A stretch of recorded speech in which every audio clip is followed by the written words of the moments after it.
Welcome everyone to another Ref Brandon and the Todd Family YouTube video, wherever you are.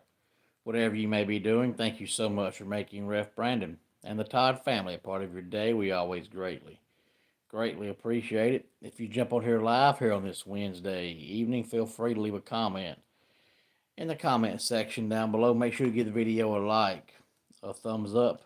If you have not yet subscribed, please do so and share the video on all social media platforms. This is the first Wednesday of the new year, so of course it's the first weekly top 10 countdown of the new year. Good evening, Keveron. Glad to have you here. As always, tonight's top 10 countdown is going to be very simple and very short. I'm doing fantastic, Marcus, and hope you are as well. Good to see you back on here. Good evening, Okie Light. Glad to have you here. And tonight's countdown is going to be so short that unless we get a lot of feedback as I go, this video is going to be 5 minutes long, maybe. But I have not had a chance to talk hardly any college basketball at all because of college football playoffs. NFL playoffs are now, starting. So I've been so busy talking about those things that I've hardly mentioned college basketball at all. So tonight's top 10 countdown for this week is just going to be the current AP college basketball top 10. Now, of course, this was as of Monday morning. So, of course, this has already changed from Monday morning, but it won't change until next Monday morning. But some of these teams have already played and had results this week since Monday morning. But before I talk about it real quick, I wanted to throw this out there. I read an article last week where Penny Hardaway said that the game of basketball is no longer the game it used to be. It's no longer about fundamentals, and now it's just guys running up and down the court shooting threes. And I've talked about that here on the channel numerous times, and honestly, I'd like to go more in depth with it and have a more in-depth conversation about it because we've seen college football change about 20 or 25 years ago, and most teams started running, the spread, and most teams, snapped the ball within 7 or 8 seconds because, the defenses don't have time to react, and you might be running the most basic, simple game plan there is. But if the defense ain't got time to even breathe, then it's going to be, successful. But we've seen college football change the rules now with substitutions and all that. And it used to be where almost every single team, would score 30, 35 plus points a game. Most teams averaged 500 yards a game. Well, the last couple of years, you've slowly seen defenses catch up, and points per game in college football are down. Yards per game in college football are down. So I don't know if we're ever going to go back to the way it used to be where teams run the triple option or the wishbone. But, you are slowly seeing teams in college football still run the spread, but it's a whole lot slower pace than what it was 5 or 10 years ago. So I just wonder if in basketball we're going to start seeing the same thing where you slowly see the game of basketball go back to fundamentals and go back to guys actually playing defense and something be involved in the game besides threes. And that's one reason why I'm glad I'm a Clemson fan because the NBA started doing this probably 10 years ago, really, because Stephen Curry was doing nothing but shooting threes. And every time you saw a highlight package, it was Stephen Curry shooting threes. That the NBA started this about 10 years ago, but you saw it trickle down to the college game 3, 4 years ago. And Clemson's one of the few teams that still fully relies on defense, and they actually set up plays on offense. And Brad Brownell does something besides just shoot up threes. But at one point last year, the Celtics were shooting, like 3 and 4 3-pointers a minute. And I've watched numerous games where teams just go up the court, shoot a three, miss it, pass it out, shoot a three, miss it. And that's all there is to it. And the Alabama coach even said a couple of years ago that his team would only shoot threes, and then if they're going to shoot a two, it's going to be a dunk or a layup. He said there's no point in shooting a 10-foot jump shot and getting 2 points when you can just back up 3, 4 feet and shoot a three. If you're going to shoot a two, it better be a dunk or a layup. That way, it's pretty much a guaranteed 2 points. And you had guys back in the day like Dr. J and Kareem Abdul-Jabbar. Their sweet spot was 8 to 10 foot out, and they couldn't play in today's game because today's game there's no such thing. It's either a dunk or three. So I just wonder now if we're going to start seeing teams slowly go back around to the way it used to be. Oklahoma State got crushed by Texas Tech because they didn't guard the perimeter.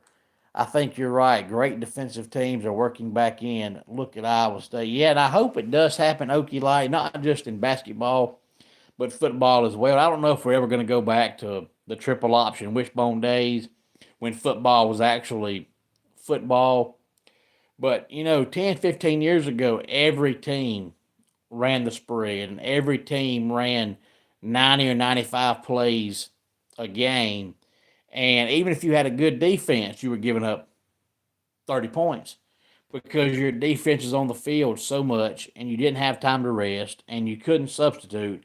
And if a team runs 95 plays a game, even if your defense does the right thing 91 times, that's 4 times, which is a pretty good percentage, but 4 times you did the wrong thing. And those 4 times could lead to 28 points.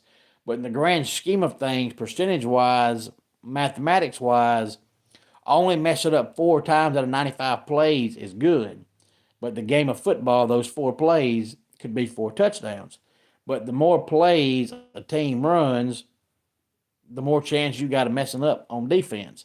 But now we've seen college football allow the defenses to substitute. So you're seeing more and more teams now slow the game down. So I wonder if you're going to start slowly seeing teams not necessarily go back to the triple option wishbone days, but even running the spread, but using up the entire play clock.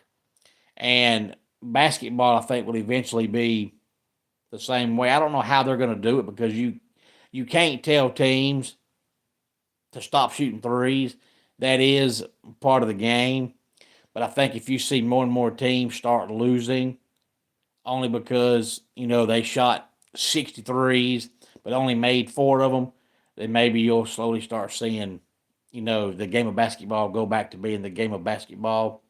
I think all sports go in cycles. It's all about innovation on one side leading to a response on the other side. Yeah, it is. And Okie Light, that reminds me of NASCAR. I'm a huge NASCAR fan.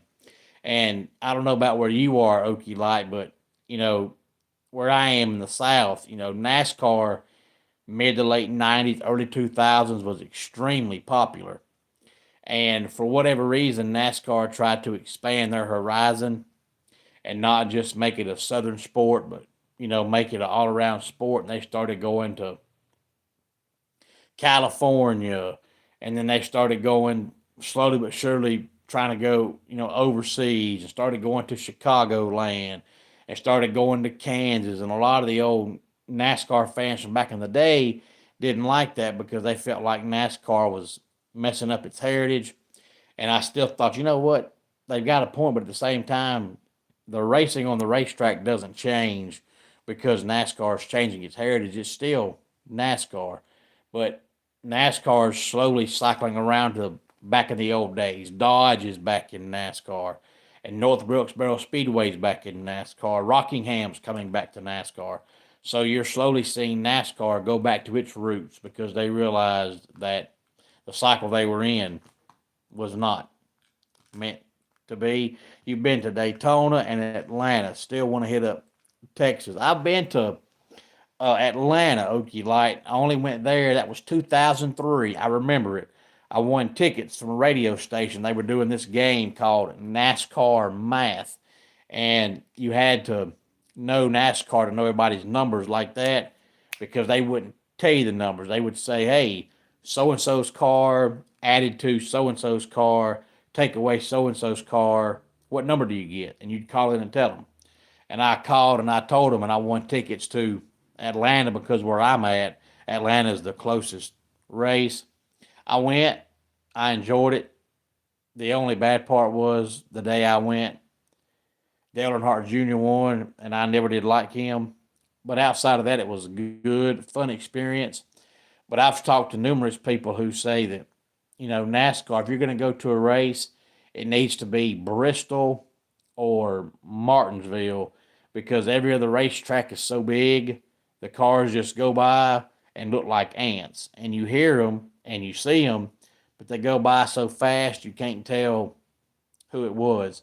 And I went to Atlanta that day, and my thought process was, this is a fun experience. All the pre-race stuff was great. Walking around in the pits before the race was great. Meeting Jeff Burton at Outback Steakhouse that Thursday with the free lunch from everybody that won tickets from the radio station was great. But once the racing started, all you heard was the race cars go by, and that was it. And I thought, you know what? Everybody's right. It's much better on the TV. So if I ever get a chance to go to Bristol or Martinsville, I'll go. And if I get a chance to go to Daytona, I'll go just to say that I've been to Daytona.